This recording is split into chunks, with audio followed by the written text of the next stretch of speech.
C'est ce dimanche 18 août à 15h10 local que le président de la République, Félix-Antoine Tshisekedi Tshilombo, a regagné la capitale après un séjour officiel de 72 heures à Dar es Salaam en Tanzanie, où il a pris part, aux côtés de ses pairs de la sous-région, au 39e sommet ordinaire de la SADC, Communauté de développement de l'Afrique australe. À sa descente d'avion à l'aéroport international de Njili, le chef de l'État a été salué par un comité restreint d'accueil composé de membres de son cabinet, avec à la tête son directeur de cabinet, Vital Kamere, et des autorités urbaines tant civiles que sécuritaires. Après un bref passage du chef de l'État au pavillon présidentiel, le cortège s'est ébranlé en direction du centre-ville. Rappelons qu'au cours des assises de Dar es Salaam, placées sous les thèmes « Un environnement commercial propice au développement industriel inclusif et durable, à l'accroissement du commerce intercommunautaire et à la création d'emplois », le président de la République, Félix-Antoine Tshisekedi Tshilombo, a sollicité la solidarité de la SADC envers la République démocratique du Congo pour éradiquer les forces négatives et l'épidémie à virus Ebola qui sévissent dans la partie est du pays.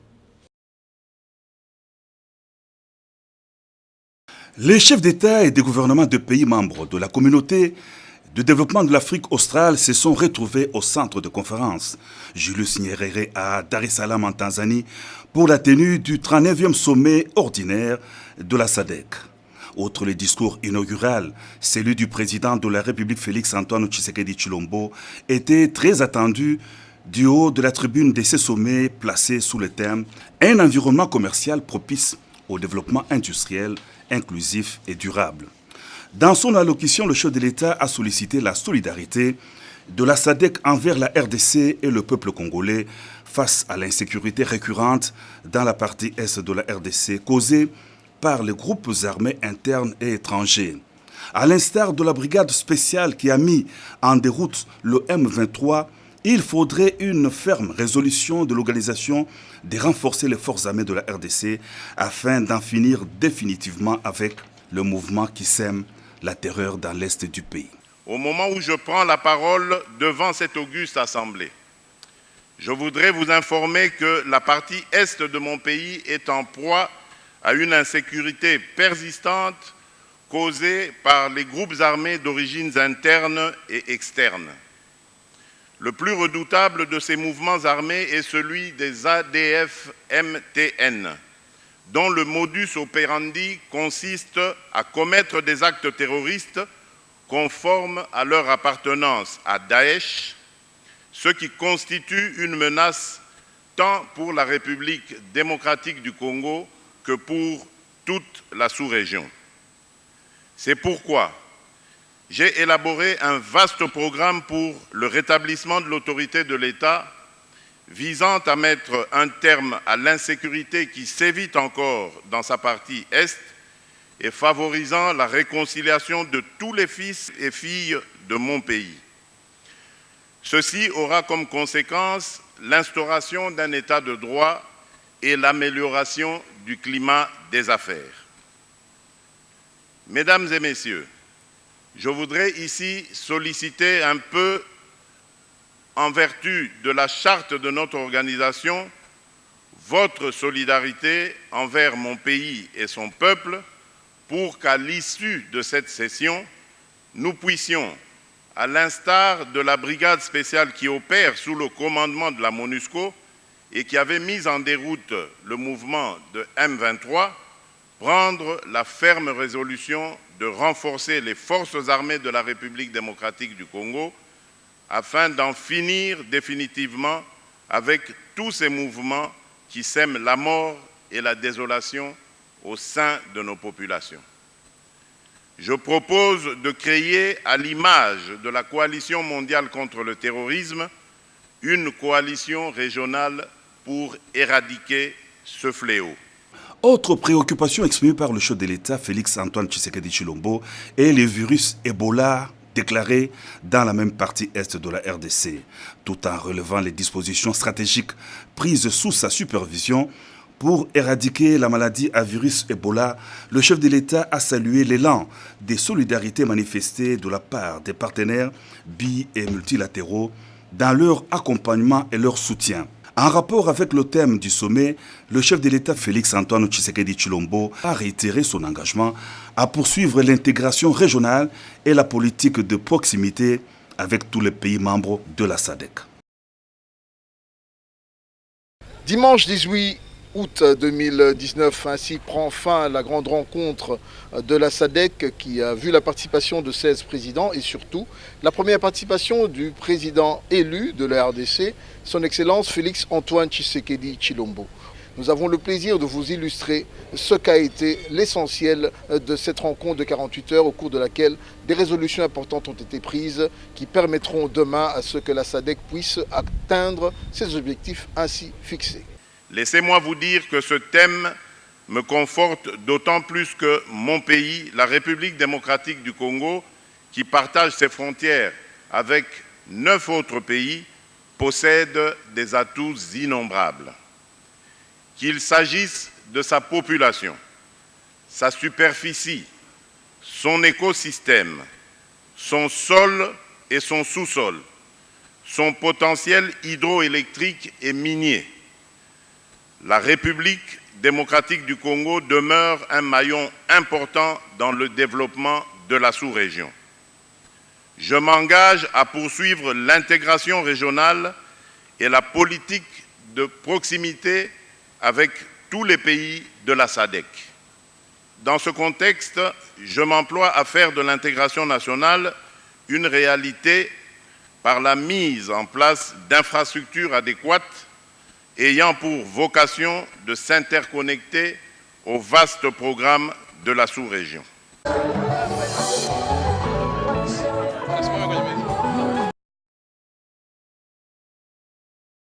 Jean-Marc Kaboun se dit très satisfait du discours du président de la République au 39e sommet de la SADC, une allocution qui a rejoint les interventions de la délégation des parlementaires de la RDC, à savoir Jean-Marc Kaboun et André Léon Toumba, à la 45e session du Forum des parlementaires de la SADC, tenue dernièrement à Maputo, au Mozambique. Pour le premier vice-président de l'Assemblée nationale, le président de la République a porté les questions de l'insécurité persistante causée par les groupes armés dans la partie est de la République démocratique du Congo et celui de la maladie à virus Ebola à un très haut niveau, celui des chefs d'État de la SADC. Une question que le premier vice-président de l'Assemblée nationale a évoquée en son temps à la 45e session du Forum des parlementaires de la SADC. Depuis août 2018, la maladie à virus Ebola persiste. Avec l'aide des partenaires extérieurs, le gouvernement lutte de manière acharnée afin d'éradiquer complètement cette épidémie. D'autre part, des groupes armés locaux et étrangers y opèrent encore, sémant ainsi la mort et la désolation depuis plus de 2 décennies. Le premier vice-président de l'Assemblée nationale, qui parle de la vision du chef de l'État, a également fait allusion au réchauffement climatique, sujet clé développé par un membre de sa délégation, le député national élu de Miabi au Kasaï oriental, André Léon Toumba Mukendi, une préoccupation de la sous-région contre laquelle les parlementaires de la SADC ont promis de conjuguer les efforts pour la juguler. Pour le premier vice-président de l'Assemblée nationale, le président de la République a clairement assuré les participants au 39e sommet de la SADC que la RDC demeure un maillon important dans le développement de la sous-région. D'entrée de jeu, le secrétaire général de l'Union pour la démocratie a voulu fixer les combattants sur la marche du parti sous sa gestion et les négociations menées par les CAJ et les FCC sur la formation du nouveau gouvernement. Devoir de redevabilité oblige.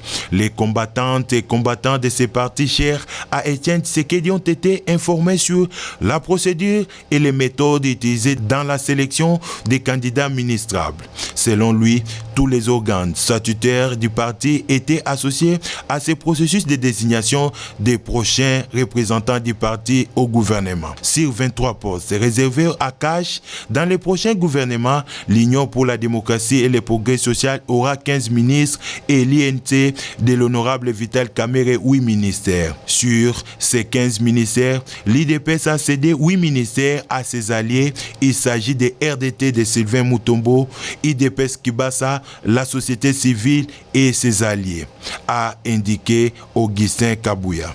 Réagissant aux propos de certains cadres sur les réseaux sociaux, Augustin Kabouya a apporté un démenti cinglant en affirmant que la Ligue des femmes sera représentée au gouvernement, la Ligue des jeunes, le père fondateur de l'UDPS, la commission électorale permanente et les fédéraux ont désigné librement leurs délégués au prochain gouvernement. Un autre temps fort de ces rendez-vous politiques entre la base et les dirigeants de ces partis présidentiels, c'était la présentation des nouveaux bourgmestres récemment nommés par le gouverneur de la ville, dont fait partie le coordonnateur des parlements debout, Jacob Kabeamou Kendi.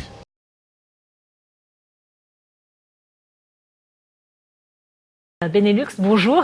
Bonjour. Merci d'avoir accepté notre invitation. Toujours pas de gouvernement 7 mois après l'élection de Félix Tshisekedi. Comment est-ce que vous expliquez cette impasse?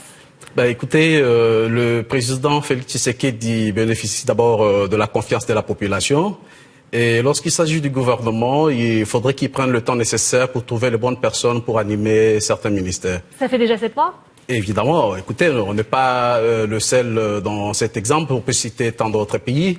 Mais nous prenons le temps nécessaire pour essayer de trouver les gens qui peuvent effectivement animer le ministère. Les négociations sont en cours, ils ont déjà présenté des listes et c'est au chef de l'État de trancher en dernier ressort. Où est-ce que ça pêche précisément? Pourquoi est-ce que ça prend tant de temps? Il n'y a pas les ressources ou alors il faut négocier serré? Le président essaie d'examiner les éléments en sa possession et il va se prononcer d'ici là. Et puis, nous serons tous informés. C'est pas dire qu'il y a un blocage, non. Le grand travail a déjà été réalisé. Au niveau de l'UDPS, au niveau du FCC, au niveau du CACH, tout le travail a été réalisé. Nous nous penchons maintenant sur la publication du gouvernement qui ne va pas tarder, c'est pour très bientôt. Il faut juste accorder un peu de temps au chef de l'État pour essayer de trouver les gens qui ne vont pas créer de confusion au sein de l'opinion nationale. Le Congo d'aujourd'hui est le reflet du géant de demain. Les formations et regroupements politiques au sein du Front commun pour le Congo se mettent en ordre de bataille et resserrent déjà leur rang pour les échéances à venir, à l'image de l'action alternative pour le bien-être et le changement AAB, et plus particulièrement du parti Fraternité. D'où l'organisation de cette matinée politique qui revêt un triple caractère, notamment l'installation du comité interfédéral de la fraternité, la présentation des élus de ces partis ainsi que le diplôme d'honneur en leadership transformationnel décerné à l'autorité morale du FCC, Joseph Kabila Kabange, pour son rôle dans l'alternance politique. Dans notre message, nous avons été clairs que nous avons mis en place une école du patriotisme pour valoriser les valeurs éthiques et morales, pour que notre société puisse se remettre debout. Raison pour laquelle nous avons des sanctions positives et des sanctions négatives. Nous avons sanctionné aujourd'hui positivement son Excellence Joseph Kabila Kabange par un diplôme d'excellence en leadership transformationnel au regard de son parcours élogieux.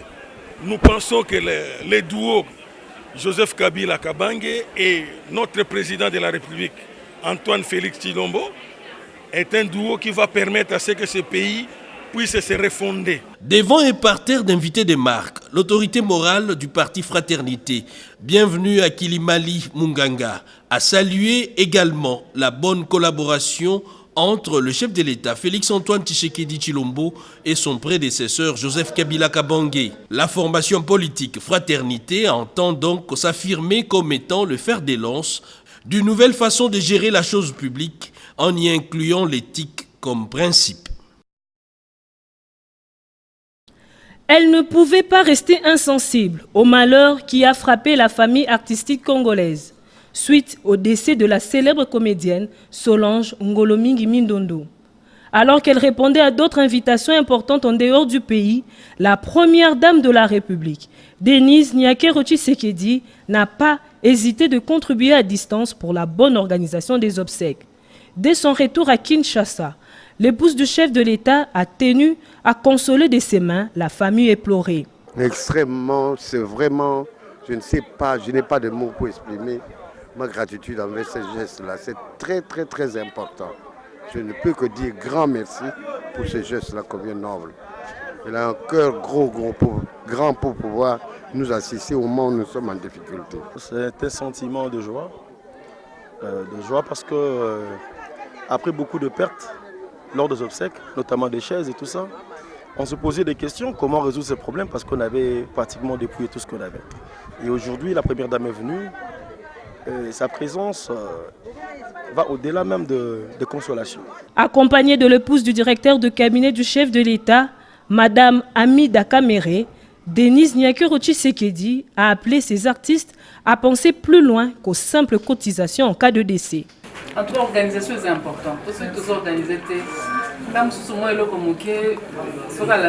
qui n'a pas médecin régulièrement, tout cas, peut-être qu'il y a un problème. Mais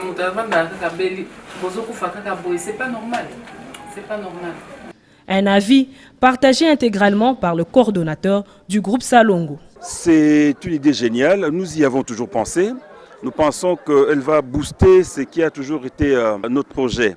C'est-à-dire faire des choses qui durent dans le temps, avoir une structure pérenne. Des actes ponctuels, c'est bien, mais quand on a une organisation, c'est très important, de sorte que tous les problèmes seront réglés. Cette organisation s'occupera des soins de santé, s'occupera des productions, de la qualité des produits et, en définitive, redonner à l'artiste la place qu'il mérite dans notre société. Le geste posé par la première dame a double sens.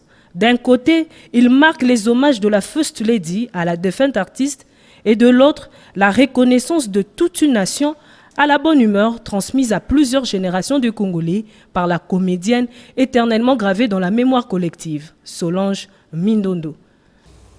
Ya Moussani. Ah, quand il plaît, papa, c'est un accident, babi, c'est qu'il y a aussi $16 000. Les crises qui se sont succédées en RDC ont amené à la détérioration du tissu social, avec pour conséquence le manque d'espoir pour la jeunesse congolaise. Les enfants démunis pourront désormais retrouver le sourire avec le programme d'assistance et de renforcement des capacités des démunis qui voient le jour. La conseillère du chef de l'État en charge de la jeunesse et violences faites à la femme, Chantal Moulop, promet l'implication de toutes les instances afin d'aider les familles à garder les enfants sous les toits familiales. L'initiatrice du projet Arcade, Julienne Djoumoulandou, promet de tout mettre en œuvre pour pallier aux insuffisances de certains programmes de réinsertion souvent ratés et bâclés. Je connais le problème des démunis. Je me dis, il faut faire quelque chose. Donc, comme on dit en français, on ne donne que ce qu'on a reçu. Ces enfants ont besoin d'amour, de l'espoir. On n'est pas limité qu'aux enfants de la rue. On a beaucoup de projets sur les enfants, sur les jeunes filles prostituées, beaucoup sur les femmes maraîchères, il y en a beaucoup. Ici, le suivi de l'évolution de chaque enfant au cas par cas est garanti par des moyens et ressources mobilisés par l'Arcade. Séance tenante, 5 enquêteurs sociaux, anciens enfants de la rue, ont été présentés par le coordonnateur Bienvenue Vetokele.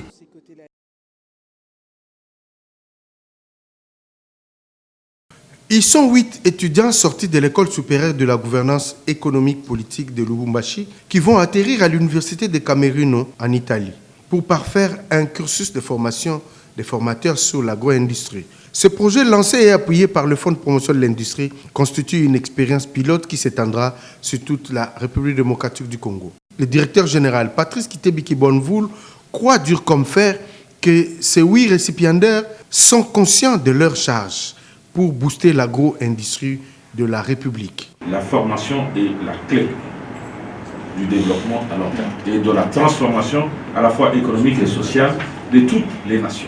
Dans les politiques publiques aujourd'hui, le chef de l'État insiste beaucoup sur 2 aspects importants. C'est l'appui à l'entrepreneuriat des jeunes, et vous êtes tous jeunes, mais en plus, c'est l'appui à l'entrepreneuriat féminin. Nous, on souhaite que vous reveniez pour que cette expérience que vous allez acquérir, vous la mettiez au service des autres. Et petit à petit, nous allons constituer, vous serez le noyau de départ. Et le deuxième noyau sera basé à Goma, Bukavu, le troisième noyau à Kinshasa. Autour de ces 3 noyaux, on va créer une masse critique qui va essaimer sur l'ensemble du pays pour toutes les filières qui ont été évoquées dans le domaine des céréales, de la production de viande, la production de lait, la production de poissons et surtout les normes de qualité pour que nous donnions de la valeur ajoutée à nos produits et que nous soyons capables d'aller à la conquête des marchés régionaux. Les 8 boursiers n'ont eu qu'à remercier le Fonds de promotion de l'industrie par l'entremise de son directeur général Kitebi et ont promis de s'impliquer à fond avec la ferme assurance de rentrer au pays avec un bagage de formateurs en agrobusiness et entrepreneuriat. Le chef de l'État, Félix-Antoine Tshisekedi, a accordé jeudi dernier une audience à la Cité de l'Union africaine à M. Manuel Domingos Augusto, ministre des Relations extérieures d'Angola et envoyé spécial du président João Lourenço. Le ministre angolais a évoqué avec le président congolais des questions bilatérales qui lient les deux pays, ainsi que le prochain sommet de la SADC qui s'est ouvert à Dar es Salaam. Toujours à la Cité de l'Union africaine, le président de la République s'est entretenu avec les ministres allemands de la coopération et du développement. L'Allemagne promet de soutenir la RDC dans la lutte contre la maladie à virus Ebola.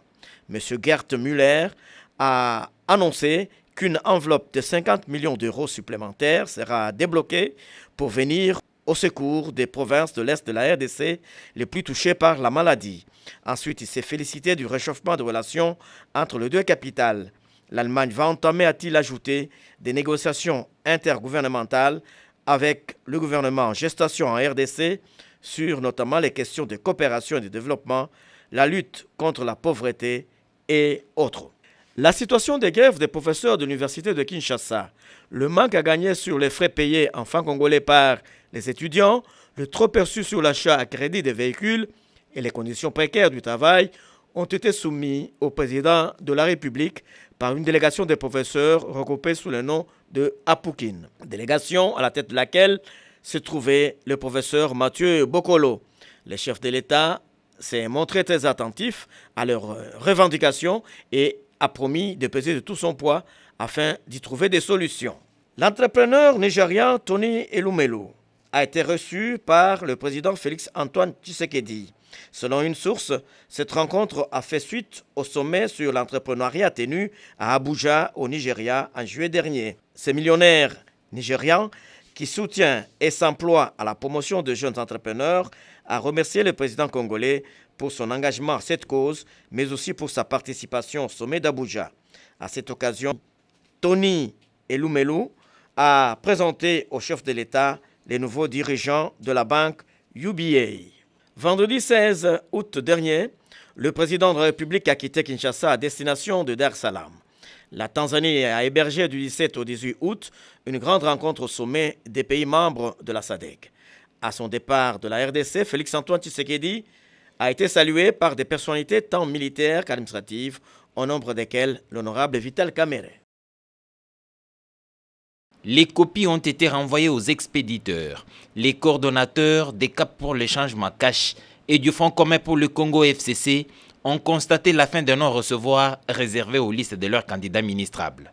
Le Premier ministre Sylvestre Ilunga Ilunkamba leur a dit parce que ces listes n'ont pas observé le critérium. Ils ont tout de même obtenu 24 heures de plus pour corriger ce qui devait encore l'être. En début de semaine, le Premier ministre Ilunga Ilunkamba avait rencontré les services de mobilisation des recettes pour de nouvelles orientations. L'attente du premier gouvernement de l'ère Tshisekedi s'est fait très longue certes, mais la convocation de la session extraordinaire, intervenue dans la semaine par l'honorable présidente de l'Assemblée nationale, Janine Mabunda, a confirmé l'imminence de sa sortie. Cette session, selon les termes qui la convoquent, a pour ordre du jour la validation des pouvoirs et l'audition du programme du gouvernement et son investiture. Après des années d'inopération, les infrastructures ferroviaires et équipements de rail Kinshasa-Matadi ont été remis en service lors d'une cérémonie présidée par le ministre d'État Azarias Rouberois, faisant intérim du vice-premier ministre, ministre des Transports et Voies de Communication. Les travaux de réhabilitation ont été réalisés par la Société commerciale de transport et des ports SCTP. La semaine, c'était aussi cette heureuse nouvelle pleine de bonheur et de fierté.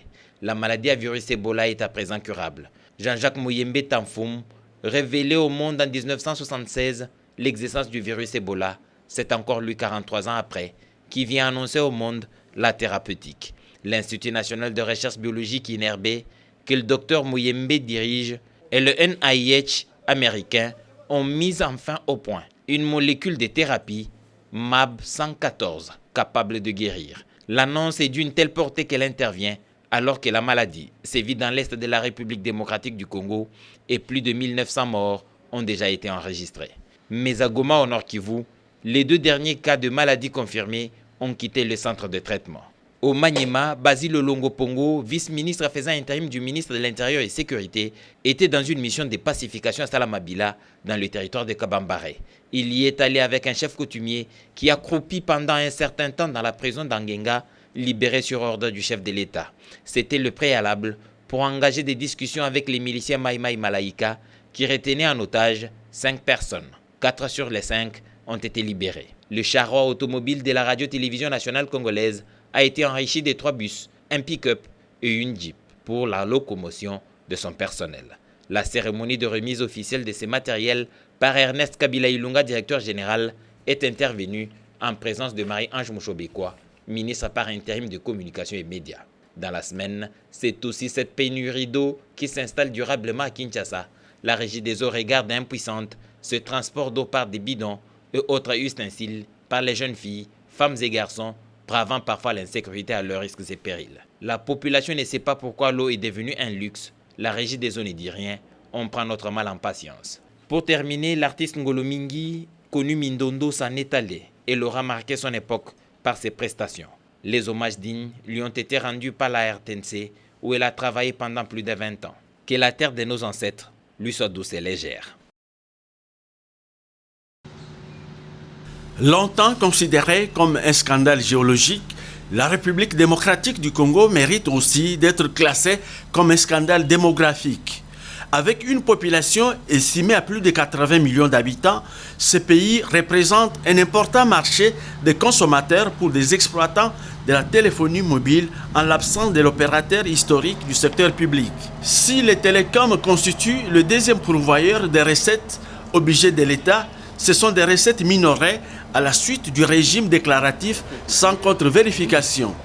D'où la question récurrente. Combien coûte une licence d'exploitation des télécommunications en République démocratique du Congo? Lorsque les opérateurs d'hier, Télécel et Comcel sont arrivés, la licence de Comcel et de Télécel a coûté 100 000 $. Mais 100 000 $, Télécel produisait en 10 jours plus de 100 000 $. Lorsque CWN, qu'on appelait à l'époque GSM, est arrivé sur le marché, sa licence a coûté 1 million $. Lorsque cet opérateur a déployé son réseau à 1 million $, vous savez ce qui s'est passé?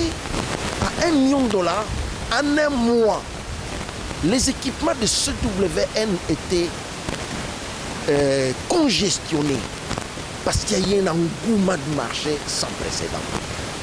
Il y a un opérateur sur ce marché qui a racheté CWN, qui lui n'a jamais acheté la licence à 15 millions. Vodacom. C'est vous qui le dites.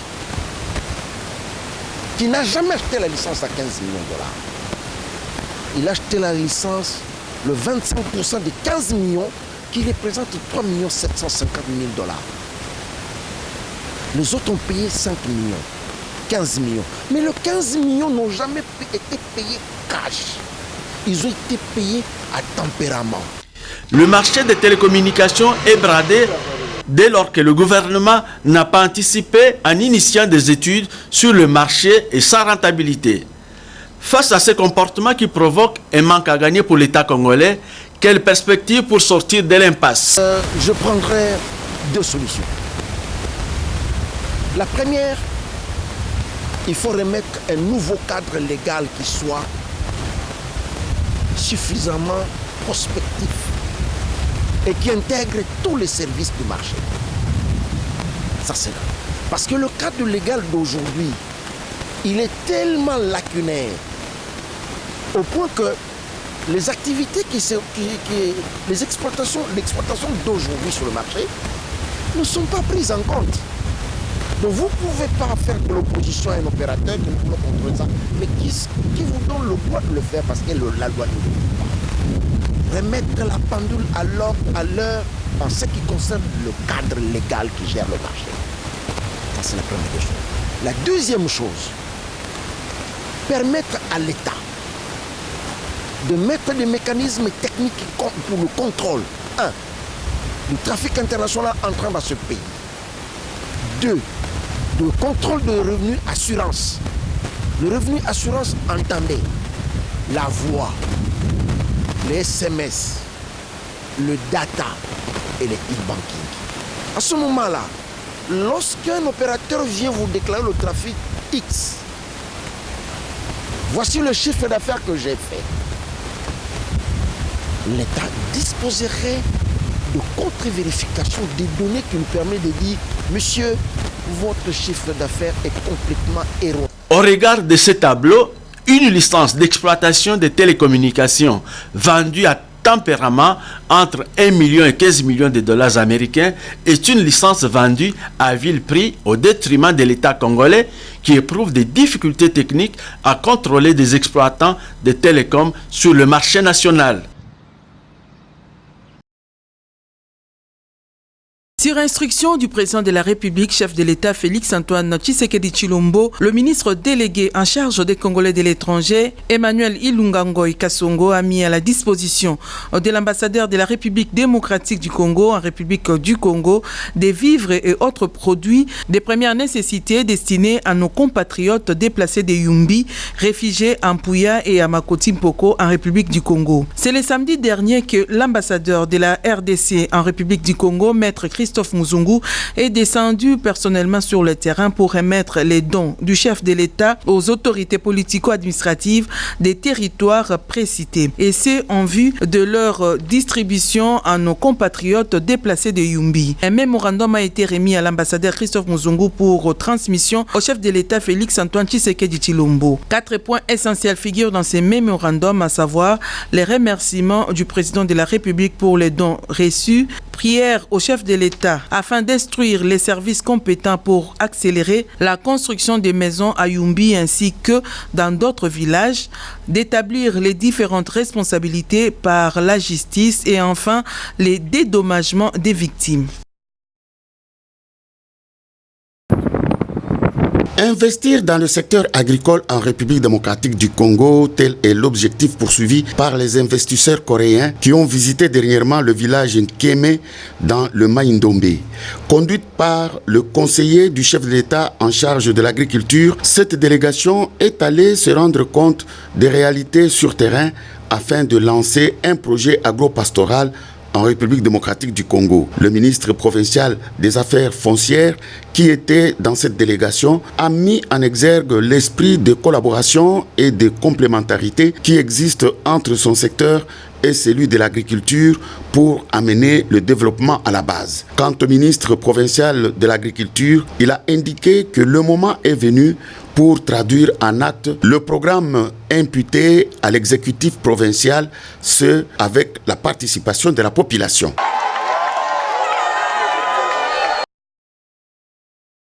Améliorer la qualité de l'enseignement en rendant les étudiants plus compétitifs et performants, c'est l'objectif poursuivi à travers la remise des ces dons. Pas d'avenir sans jeunesse, dit-on. Martin Ekanda, directeur général de l'ISIPA, l'a compris et s'aligne dans cette logique de mettre à la disposition des étudiants de l'ISIPA des ouvrages scientifiques pour approfondir leurs connaissances dans plusieurs domaines de recherche. Pour l'un des professeurs, ces livres rangés dans les bibliothèques de l'ISIPA seront bénéfiques non seulement aux étudiants, mais à ceux d'autres instituts supérieurs. Les chercheurs vont se retrouver, non seulement ceux qui évoluent ici à l'ISIPA, même ceux qui viennent des autres institutions. Bientôt, l'ISIPA va élever une bibliothèque digne de ce nom. Nous venons d'acquérir des livres, des manuels. Vous savez que les supports de la science, c'est le livre. Vous ne pouvez pas être dans ce monde scientifique sans ouvrage scientifique. Et une promesse ferme que les fondateurs de l'ISIPA, Martin Ekanda, a faite aux étudiants. Voilà, les ouvrages sont là en informatique, mais pas que. Donc il n'y a pas que les ouvrages en informatique. Il y a des ouvrages aussi en sciences commerciales, en douane, même les ouvrages de psychologie, de la logique, du droit, de l'économie. Donc c'est pratiquement l'univers.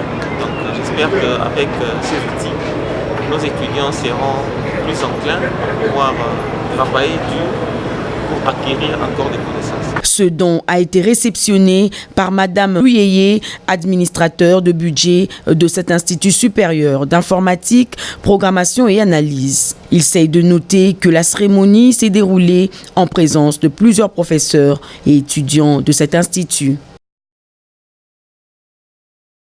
Dimanche 18 août 2019, l'équipe de la télévision nationale congolaise se rend dans la commune de Nganza, autrefois théâtre des affrontements entre les miliciens Kamina Nsapou et les forces loyalistes. Une commune qui tire son nom d'un ruisseau qui traverse la commune et se jette plus loin dans la rivière Lulua. Nous sommes à Kananga, chef-lieu de la province du Kasaï central.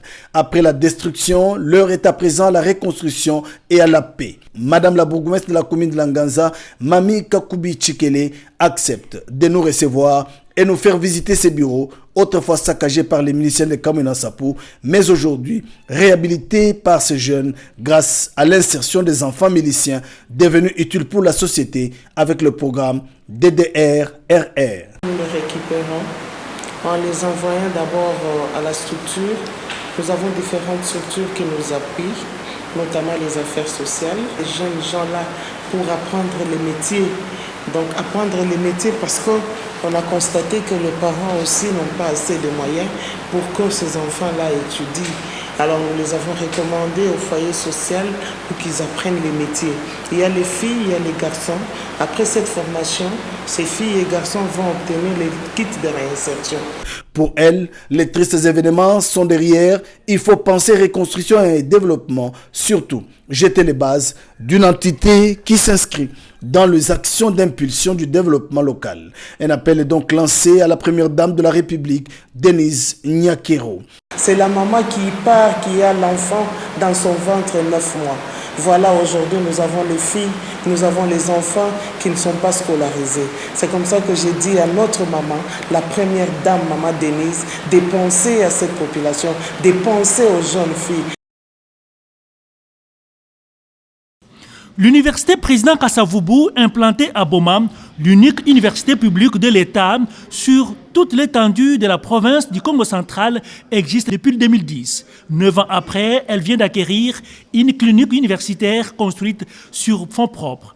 La cérémonie d'inauguration et la remise de ces bâtiments au comité de gestion dirigé par Madame le recteur, le professeur Anastasie Massanga, est intervenue le 31 juillet 2019, le jour même de la clôture de l'année académique 2018-2019 et la collation des grades académiques pour respecter l'instruction du ministre de l'Enseignement supérieur et universitaire. Cette infrastructure très indispensable va à coup sûr résoudre le problème de formation des médecins dans le respect des normes internationales. Des centaines de lauréats proclamés ont obtenu leurs grades académiques sur plus de 2800 effectifs inscrits régulièrement dans différentes filières organisées, à savoir la faculté de droit, la faculté des sciences économiques et de gestion, l'agronomie, la médecine et la faculté des sciences sociales, politiques et relations internationales. À la faculté des sciences économiques et de gestion, 2 étudiantes ont terminé avec grande distinction. Elles ont gagné les prix de la Fondation Raouzi, un geste d'encouragement pour ces lauréates. Le secrétaire général académique Bernard Laba a pris soin de brosser les tableaux de toutes les activités académiques réalisées pendant l'année. Le recteur, le professeur Anastasie Massanga, s'est dit satisfaite du succès récolté au cours de cette année académique et les formations spécialisées réalisées par les personnels académiques et scientifiques avant de féliciter tous les personnels et les étudiants à qui il a demandé d'être les meilleurs sur le terrain. Par la même occasion, les finalistes de la faculté de médecine, qui sont désormais de nouveaux médecins, ont prêté le serment d'Hippocrate.